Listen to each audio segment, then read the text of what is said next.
제 11장. 여호와께서 모세에게 이르시기를, 내가 이제 한 가지 재앙을 바로와 애굽에 내린 후에야 그가 너희를 여기서 내보내리라. 그가 너희를 내보낼 때에는 여기서 반드시 다 쫓아내리니 백성에게 말하여 사람들에게 각기 이웃들에게 은금 패물을 구하게 하라 하시더니 여호와께서 그 백성으로 애굽 사람의 은혜를 받게 하셨고, 또 그 사람 모세는 애굽 땅에 있는 바로의 신하와 백성의 눈에 아주 위대하게 보였더라. 모세가 바로에게 이르되, 여호와께서 이와 같이 말씀하시기를, 밤중에 내가 애굽 가운데로 들어가리니 애굽 땅에 있는 모든 처음 난 것은 왕위에 앉아있는 바로의 장자로부터 맷돌 뒤에 있는 몸종의 장자와 모든 가축의 처음 난 것까지 죽으리니 애굽 온 땅에 전무후무한 큰 부르짖음이 있으리라. 그러나 이스라엘 자손에게는 사람에게나 짐승에게나 개 한 마리도 그 혀를 움직이지 아니하리니 여호와께서 애굽 사람과 이스라엘 사이를 구별하는 줄을 너희가 알리라 하셨나니, 왕의 이 모든 신하가 내게 내려와 내게 절하며 이르기를, 너와 너를 따르는 온 백성은 나가라 한 후에야 내가 나가리라 하고 심히 노하여 바로에게서 나오니라. 여호와께서 모세에게 이르시기를, 바로가 너희의 말을 듣지 아니하리라. 그러므로 내가 애굽 땅에서 나의 기적을 더하리라 하셨고, 모세와 아론이 이 모든 기적을 바로 앞에서 행하였으나 여호와께서 바로의 마음을 완악하게 하셨으므로 그가 이스라엘 자손을 그 나라에서 보내지 아니하였더라.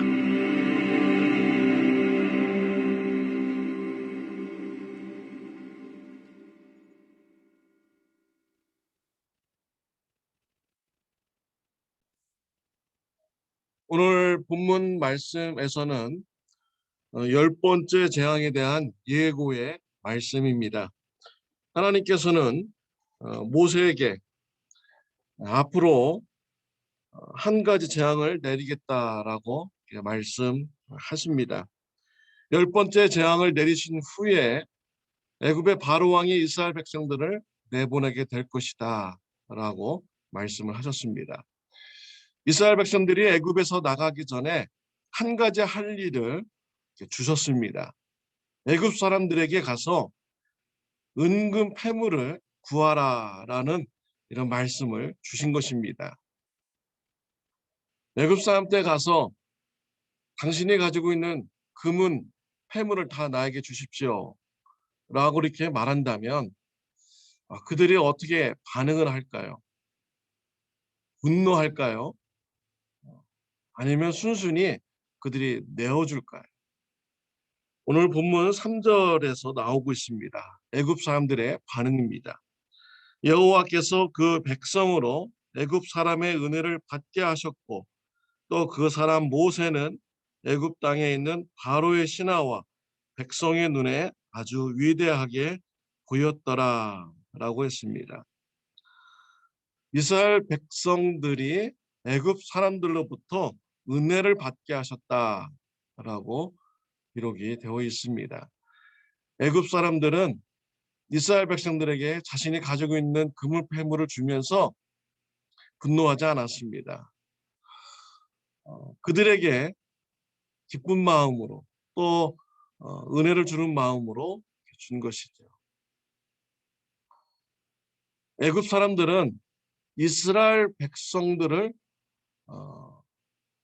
착취하였습니다. 그들의 착취로 말미암아 그들이 은금 패물을 가지게 된 것이죠. 그들이 부자가 된 것입니다. 하나님께서 이러한 모습을 보시고 심판하신 것입니다. 이스라엘 백성들은 깨달아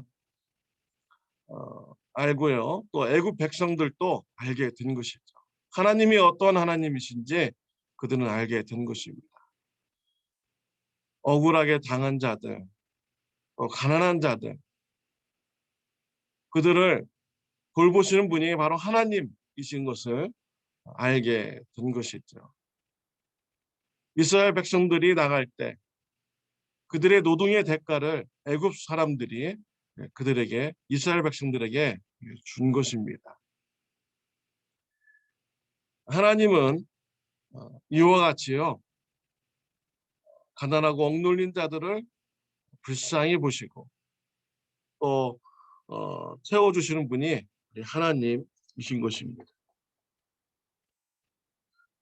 하나님께서는 율법에서 이렇게 제정을 하셨어요.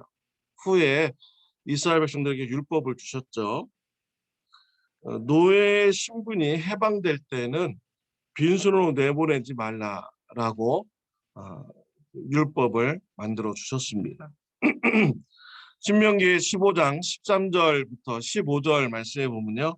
그를 놓아 자유하게 할 때에는 빈손으로 가게 하지 말고 내 양 무리 중에서와 가장 마당에서와 포도주 틀에서 그에게 후히 줄지니 곧 내 하나님 여호와께서 네게 복을 주신 대로 그에게 줄지니라. 너는 애굽 땅에서 종되었던 것과 내 하나님 여호와께서 너를 속량하셨음을 기억하라.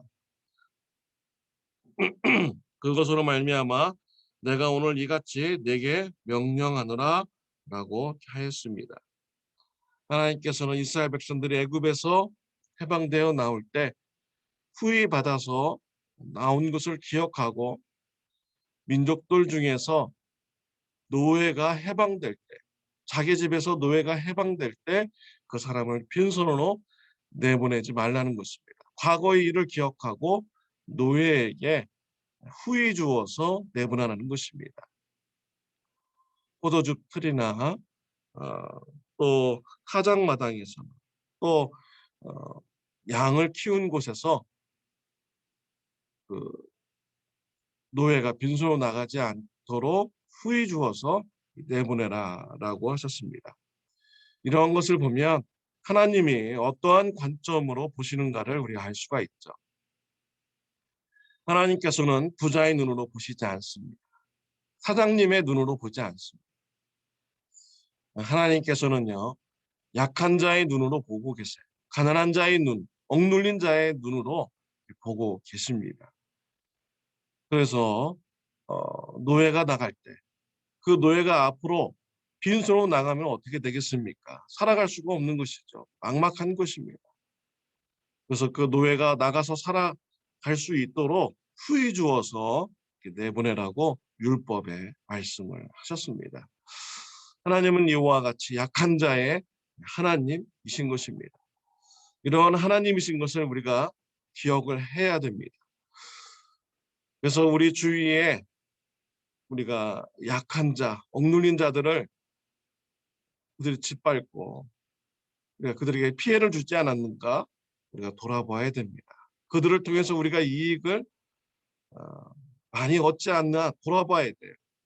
그래서 이웃이 억울함을 당하지 않도록 주의해야 됩니다.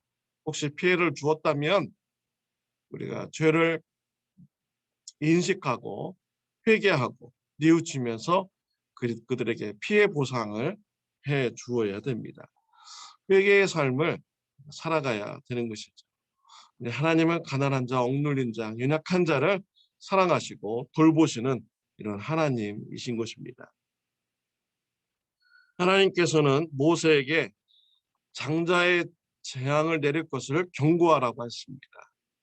9번째 재앙 때 바로는 화가 나가지고 모세를 보지 않겠다, 보면 죽이겠다라고 했고 또 모세도 바로 왕을 다시는 만나지 않겠다라고 아주 나쁜 관계로 협상이 결렬되고 헤어졌습니다. 네, 10번째 재앙에 하나님께서는 모세에게 다시 바로에게 가서 10가지 재앙, 10번째 재앙을 경고하라고 하신 것입니다.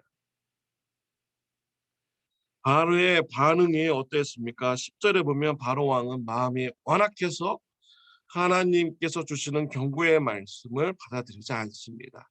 이스라엘 백성들을 내보내지 않게 됩니다. 10번째 재앙은 이전의 9가지 재앙과는 다른 것입니다. 하나님께서 그동안 9가지 재앙을 내렸지만 사람들의 목숨을 심판하지 않았습니다. 화리 재앙, 이의 재앙, 어둠의 재앙, 메뚜기 재앙, 독한 종기의 재앙, 뭐 이런 것을 내렸잖아요. 근데 사람의 목숨을 거두어가지는 않으셨습니다. 근데 10번째 재앙은 다릅니다. 애굽에 사는 모든 장자의 목숨을 심판하시는 것입니다. 왜 여기까지 오게 되었습니까? 바로 왕의 완악하지 않는 마음 때문이죠.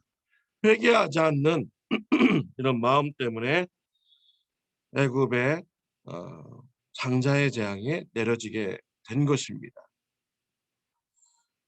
또 바로 자신도 자신의 장자를 잃어버리게 되는 것이죠. 우리가 바로 왕이 지었던 이런 실수를 하지 말아야겠습니다. 우리의 마음이 완악해서 회개하지 않는 이런 죄를 우리가 마음속에 두어서는 안 되겠습니다. 하나님께서 죄를 알려주시는데, 경고하시는데 왜 회개하지 않습니까? 예수님의 보혈의 피로 우리가 나아간다면 어떤 죄든지 하나님께서 다 용서하여 주시는 것입니다. 회개하지 않을 이유가 없는 것이죠. 사랑하는 성도 여러분, 우리 자신을 돌아보고 완악하게 우리가 회개하지 않았던 이런 죄가 있다면 예수님의 보혈을 붙잡고 회개하는 저와 여러분들이 되시기를 바랍니다. 회개하지 않는 죄가 나를 망치고 가정을 망치고 나라를 망치게 되는 것이죠. 회개의 삶으로 하나님으로부터 죄 사함을 받고 또 여러분의 삶이 자유함을 누리는 생명력을 누리는 저와 여러분들이 되시기를 바랍니다. 기도드리겠습니다. 하나님 아버지 감사합니다.